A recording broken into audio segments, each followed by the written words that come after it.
ඔබේ ජීවිතයේ සදාතනික නිවාස සිහිනය සැබෑවක් කර ගැනීමට හමුවන්න ශේත්‍රයේ නිපුණත්වයේ ප්‍රවීණයා වරලත් ඉංජිනේරු වරුණ මනම්පේරි. වාස්තුවිද්‍යානුකූලව නිවාස හා ගොඩනැගිලි ඉංජිනේරු ත්‍රිමාණ විදුලි සැලසුම් එකම තැනකින් වරුණ Manamperi associate private limited අනකාරික Dharmapala මාවත නූපේ මාතර ශාඛා මාළඹේ අමතන්න 077 අපි මෙතේ රැඳී ඉන්නේ සිව්මහල් ගොඩනැගිල්ල. ප්ලෑන් එක ඩිසයින් කරලා තියෙන ස්කෙචස් අපි අදාවේ ඒ ස්කෙචස් අනුව නිසි පරිදි සැලසුම් වෙලාද කියලා පරීක්ෂා කරලා බලන්න. ඉතින් පළවෙනි දවසේ ආවිල්ලා ඉඩමේ මෙෂර්මන්ට් අරගෙන අපි ස්කෙච් එක ඇඳලා දැන් ඔයාලට පේනවා මේ ස්කෙච් එක තියෙන්නේ. ඉතින් ගොඩාක් අය මේව නැවත පරීක්ෂා කරන්නේ නැහැ. පළවෙනි දවසේම ස්කෙච් එක ඇඳලා ඒක අනුමැතිය සඳහා ඉදිරිපත් කරනවා. ඉතින් අපි එහෙම කරේ නැහැ. නැවතත් ඇවිල්ලා මේ ආකාරයට මේ කුණ්‍ය පෙක්ස් ඉඩමේ ස්ථානගත කරලා මෙතන තියෙනවා. අර අතන කෙළවරේ පෙක්ස් තියෙනවා. මෙතන තියෙනවා පෙක්ස්. මේ ස්ථානෙත් තියෙනවා. ඒ ලනු අදින දිනයට කලිනුත් සැලසුම අවසන් කරන්න කලිනුත් ඇවිල්ලා අපි පරීක්ෂා කරනවා මේ ඇඳන් යන සැලසුම නිවැරදිද කියලා. ගොඩාක් වෙලාට ඒ දේ සිදු වෙන්නේ නැහැ. පළවෙනි දවසේ ඇවිල්ලා ඉඩම මැනගෙන ගිහිල්ලා ස්කෙච් එක ඇඳලා ඒව අනුමැතිය සඳහා ඉදිරිපත් කරනවා. මෙතන ප්‍රධාන පාර තියෙනවා. පාරේ ඉඳලා අඩි 50ක ස්ට්‍රීට් ලයින් තියෙනවා. තව අතුරු මාර්ගයක් තියෙනවා. අඩි 20ක් තියන්න ඕනේ ස්ට්‍රීට් ලයින් එක. ඒකම පෞද්ගලික පාරක් තියෙනවා. ඉතින් ඒවට ස්ට්‍රීට් ලයින්ස් තියන්න ඕන. ගොඩාක් වෙලාට RDA මාර්ගයක අඩි 50ක් තියන්න ඕන සෙන්ටර් එකේ ඉඳලා. සෙන්ටර් ඉඳලා බිල්ඩින් ෆේස් එකට. මේ අතුරු පාරෙත් අඩි 20ක්වත් තියන්න ඕන සෙන්ටර් එකේ ඉඳලා බිල්ඩින් එකට.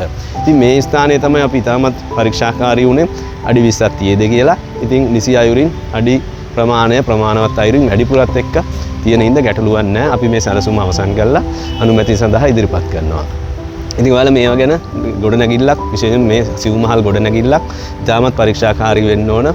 ලොකු වියදමක් දරන්න සිදු වෙනවා ඉදිකිරීමට. ඒකින්ද නිසි අයුරින් සැලසුම් සකස් කරගන්න අවශ්‍යතාවයක් තියෙනවා.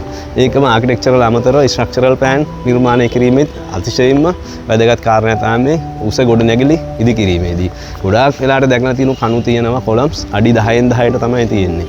12න් 12ට 10න් 10ට 8න් 8ට වගේ ළඟ කොලම්ස් දාලා තියෙනවා. ඒව ගොඩාක් වෙලාට හේතු වෙන්නේ බාසුන් නැහැල කොන්ත්‍රාත්කරු විසින් තමයි ඒව සැලසුම් කරන්නේ. ඒකට ඔබට දරන්න වෙන වියදමත් වැඩි. මොකද ඉදිකිරීමේදී කණු වැඩි වෙනවා කියන්නේ දරන වියදමත් වැඩි. ඒකම ඉඩ ඇහිරෙනවා. ඒක අපි හිතමු රෙන්ට් කරයි කියලා නැත්නම් ඔයාගේ ව්‍යාපාරයකට පාවිච්චි කරයි කියලා කණු වැඩි වුණොත් ඉතාමත් අපහසුයි මේ ප්‍රයෝජනවත් විදිහවලින් භාවිතා කරන්න. ඒ කියන්නේ ඔබ ගෙදර නම් ගෙදර ඇහිරෙනවා, කාමර ඇහිරෙනවා, මේස තියාගන්න ඉඩ නැහැ. ව්‍යාපාර ස්ථානයක් නම් එතන මේස ටේබල්ස් තියෙන ඒවා තියාගෙන ඉඩ නැහැ. පරිහරණය කරන්න අපහසු වෙනවා, view එකත් ඇහිරෙනවා.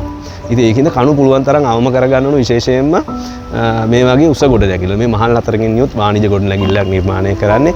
ඒකින්ද ඉතාමත් සැලකිලිමත් වෙන්න ඕන කණු අවම තමයි නිර්මාණය කරන්නේ. අපි කණු කොලම්ස් ඩිස්ටන්ස් එක දුර අඩි 30න් එක පැත්තක් 30යි අනිත් පැත්ත අඩි 18යි ඒ ආකාරයෙන් නිර්මාණය කරලා තියෙනවා. ඒ කියන්නේ පැනල් එකක් අඩි 30ක් දිගයි අඩි 18යි. සමහර ඒවා අඩි 35යි අනිත් පැත්තට අඩි 20 අවස්ථාවක් ඩිසයින් කරලා තියෙනවා. විශේෂයෙන්ම පන්ති ක්ලාසස් වලට බ්ලැක් බෝඩ් එක වලයි ඒ ගුරුවරයා ඒ සඳහන් කරන ඒ බෝඩ් එක අවිග්‍රහන හින්දා ඉතාමත් දුරින් තමයි කණු සැලසුම් කරන්නේ.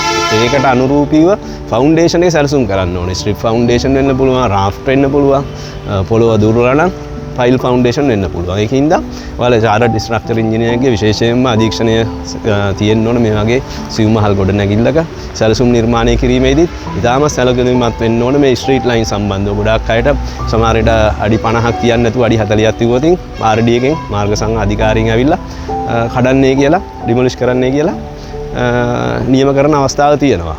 ඉතින් විශේෂයෙන්ම පාර ඇදනම් ඉතාමත් සැලකිලිමත් වෙන්න. මෙහෙම ආනතිය තියෙන තැන් මේ අයුරින් ඇවිල්ලා නැවත නිසි ස්ට්‍රීට් ලයින් තියද කියලා ආසන්නව සෙටින් අවුට් එක කරන්න ඕන. නූල් ඇදීම ආසන්නව හිතලා මේ අයුරින් සැලසුම් කරගන්න ඕන. එතකොට අපිට විශ්වාසයක් තියෙනවා දැන් එදිනට නැකත් සුබ දිනේදී නූල් ඇදිනකොට නිසි අයුරින් සිදු වේවි කියලා අපිට දැන් විශ්වාසයක් තියෙනවා. ඒ අනුව අපි සැලසුම් අවසන් කරගෙන යනවා. ඔයාලට පේනවා මේ සැලසුම් බිම් මහල මේ උඩු මහල සැලසුම් කරපු අයුරින් මේ ආකාරයට ඔයාලට දර්ශනය වෙනවා. මේ සැලසුම් නිර්මාණය කරලා තියෙනවා.